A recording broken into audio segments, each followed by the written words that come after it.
The Declutter Effect. I know that there are some people who hate a listicle podcast format, but for me personally, I love it. Just, the way my brain works. And I like knowing what to expect. I know that there are a lot of people who want that kind of knowledge as well. And it has something to do with the need for control and always knowing or being on top of something, Well, it's actually a list type article, you mean? like a listicle. Okay. I also like listicle or list type articles as long as they are done meaningfully and thoughtfully instead of some fluff writing pieces that's very common nowadays.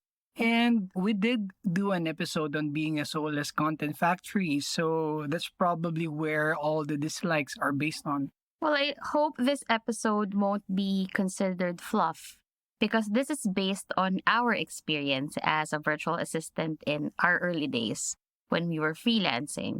I say early days because though I still remember getting hired for the first time like it was yesterday. That was way back in 2017. 2017. 2017. It's been And yeah, it's been a long. while. And 6 years have already gone by since then. So quite some time ago. Okay, I'll let you share your story and lessons learned from those meaningful years of being a VA that adds value to what we do now as a marketing agency. And I'd love to hear your insights as well, since you have a more expansive point of view, whereas mine can, it can be a bit microscopic since I'm drawing from my personal experience. Okay, so let's do it. Yeah. What's the number one for you? Lesson number one is adaptability. And I struggled early on pretty much with this since coming from a corporate setup, things were a little bit, I'd say, systematic and more rigid in terms of processes and learnings. But in the first few months of VAing, I had to learn quickly since each client has unique needs. They have their own specific set of needs. And being flexible just really allowed me to cater to their requirements efficiently. Yeah, I totally agree that you can't really say that this is the only way to go about it because of tech and the internet. There's always an alternative way. There's always another tool or platform. You can't settle or just be confined to what you already know. And the question is, how fast can you adapt to a specific working environment, especially in VA? Can you identify one situation where things got a bit shaky on your end because of the overwhelming tasks you had to handle? The one thing I found quite intimidating back then was creating the customer journey for the marketing funnel. I really had no idea what that was. And all I knew then was when I subscribed to a newsletter from a creator or an online personality that I liked, I get a weekly email in my inbox, but little did I know that there's a whole different world and system that goes on at the back end. So setting all that up, that was overwhelming for me at first. But then again, adaptability is key even now and being open to learning because email marketing is a cornerstone of every business funnel, which is a perfect lead into lesson number 2, Which is, effective communication. So, throughout the years, one of the things that I learned is it's not about how many big words you can inject in a conversation or how illustrious or how fancy you can paint a mental picture. At the end of the day, the only question that stands is, did my client understand me?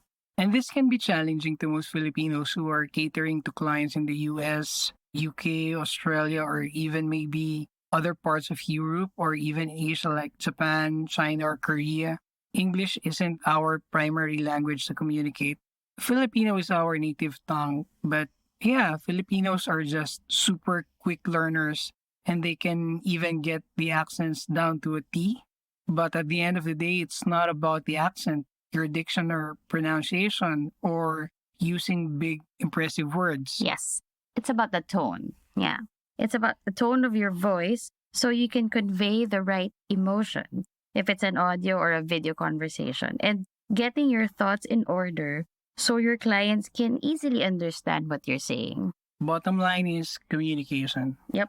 It can even be helpful to give an outline of what you'll be discussing with each other. Like, let's talk about all these 3 points. Or during this call, we need to finalize these 2 things.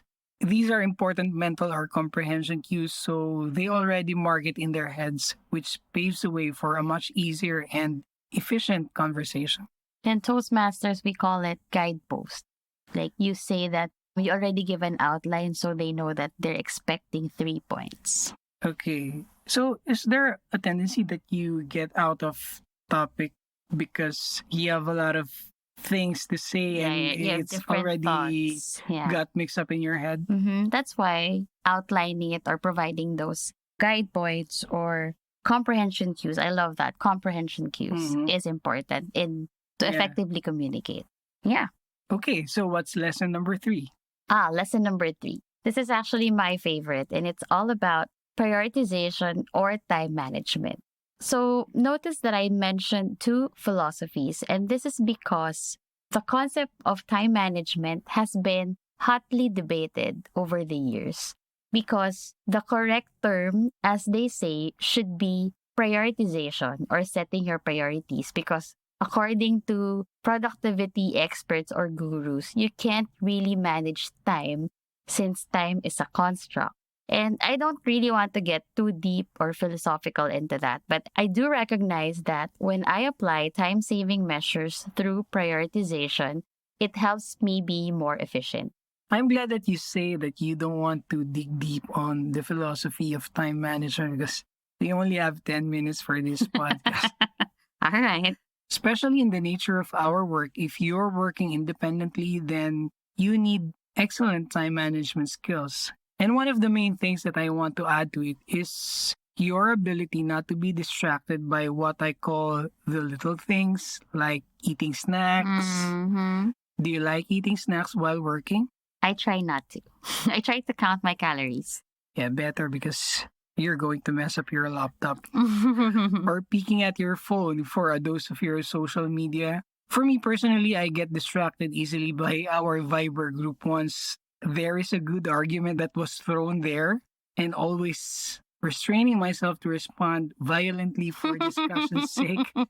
You can't help yourself. Yeah, working remotely presents so many challenges that we can get distracted all too easily. Yep. So having this skill and discipline are key. Discipline is key. What I do with my phone is I really put it far away from me so I don't have to check it all the time. Okay, lesson number 4 is all about continuous learning and investing in yourself through enriching and educating yourself constantly. So it's a roundabout way of saying keep on learning. Yeah, because it's too long. It's a mouthful, I know. When I wrote this down, when I wrote all my lessons down, that one was quite a mouthful. But basically, it's about always being open to learn. When I was just starting out, I couldn't really afford to buy courses online. So what I did is to enrich myself with as much free content that's available out there. And also meeting with and working with a lot of clients has given me bits and pieces of learning here and there. So I'd say staying updated is key, and you need to have the proper mindset and readiness to upgrade your skill set. Without hearing lesson 5 yet, I think lesson 4 may be my favorite lesson because I'm a voracious reader myself and I am primed to soak up as much knowledge as insight as I could get because I'm always eager to pass it on to my circle, especially Team Dklutr. I know you have a passion for learning. Okay, that's fair. And I see why this is your favorite, knowing the type of person you are. Definitely a good fit. Voracious reader, always open and willing to learn. Thank you. Yep. Now, as for having favorites, this 5th and last one may be a crowd favorite. So number 3 is my favorite. Number 4 is your favorite. Number 5 might be the crowd favorite because it's all about the self. And I'm referring to self-care and setting boundaries. Is this about going to the spa or getting a facial? Get your nails done? Well, that's actually something that we want to dispel, or not dispel, but I guess shed light on.